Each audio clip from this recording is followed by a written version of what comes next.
What's going on, people? Welcome back to Blues Fans TV. Welcome to your daily roundup show, the show where we round up all of the latest news surrounding Chelsea Football Club. Even though there's barely anything to talk about right now because there's no football, there's still plenty of transfer discussion to talk about. Plus, an interesting discussion about London derbies. We're going to be talking about Batshuayi's potential exit from Chelsea and who could be replacing him.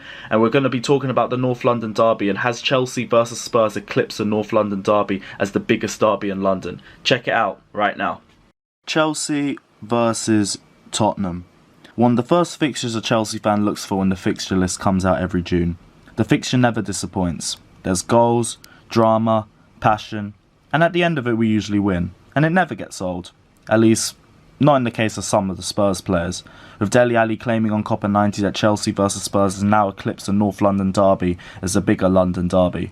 The bottle job saying, I think if you ask the fans they'll give you a different answer, but as players, obviously the way things have been going with the league and the games, the rivalry of Chelsea is bigger than the one with Arsenal, purely because of what they have done to us in recent years. Maybe for fans it's different. Obviously the North London derby is massive and I always think that rivalry will be there. But as players at this moment in time, I think Chelsea is bigger. Now Arsenal fans are already fuming over these words and I don't blame them, but he does have a bit of a point. A decade ago Arsenal celebrated St Totteringham's Day for the 15th year in a row as they finished above Spurs. A decade on and Spurs have finished above Arsenal for the third season in a row and are still above them now even in 8th.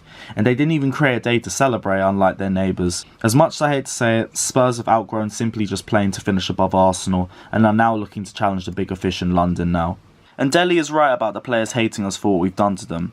But only in recent years, someone needs to take their history lessons because we've been embarrassing Tottenham for decades. Seriously, it's like every year we find a new way to piss off Spurs and it's no wonder the fixture has only got more and more heated over the last few years.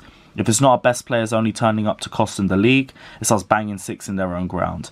If it's not us kicking them out of the Champions League in 6th place by winning the whole competition, it's us knocking them out of 4 successive cup competitions. If it's not us turning White Hart Lane into 3-point lane, it's them only having 1 win at Stamford Bridge since 1990. Now the North London derby is massive and I'm not going to take that away from them.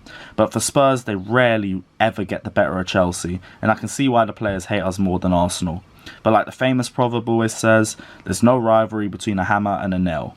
And in this case, and many other cases, Tottenham are the nail and Chelsea are the hammer. Which probably explains why we don't have a main rival. Batshuayi looks to be on his way out of Chelsea, with sources reporting that the Belgian striker has wasted his last few chances with the club. And in my opinion, it's a step in the right direction.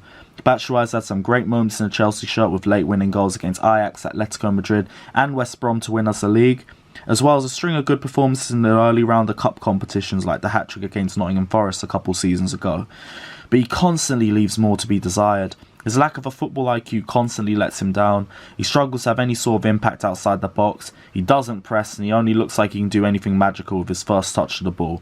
The less said about that United game, the better, honestly. And with Conte, Sarri and Lampard all struggling to get more out of him, it looks like the Belgian's 4-year stay at the club is nearing an end. And it looks like it will be another Belgian that's brought in to replace him. With Chelsea being in regular contact with Napoli forward Dries Mertens about potentially signing in the summer. Now Mertens is a player that carries a big name for himself, with this player shining in Serie A over the last 7 years. But with the player turning 33 next week, does it make sense for us to be in the market for him? The only thing that makes me interested is versatility, with Mertens able to play up front, on either of the flanks on the wing, or in a centre attacking midfield role, as this would make him easily interchangeable across our front three. But at the age of 33, it doesn't make sense to me that we would be looking to replace Willian and Pedro, already the 2 oldest wingers in the Premier League, with an even older winger. Maybe it's a short-term plan that would work, but in my opinion, if this deal was to go through, it would have to be done on the cheap. Federico Chiesa is another name that we've been linked with, the 22-year-old from Fiorentina scoring 29 goals since his debut in 2016, and he's versatile as well, with the Italian also able to play on either side of the flanks as well as up front. And he already has interest from a string of English clubs, so with that added to his age, his price tag would be significantly higher than Mertens, but it would be more of a long-term transfer, so my preference would be for Chiesa. He's technically strong, he can find space and move the ball quickly, and has good movement, which mixed together with great potential can create an exciting prospect for Chelsea. Well guys, this is the end of the video of today. I hope you guys enjoyed it. If you guys did, don't forget to press that bell notification button so you'll be the first one to know whenever we release any new content. And don't forget to press that like and subscribe button as well. We're still on the road to 100k. We're going to be on this road for a long time, so every single subscriber counts. So if you haven't done it already, please subscribe. It will mean the world to us right now.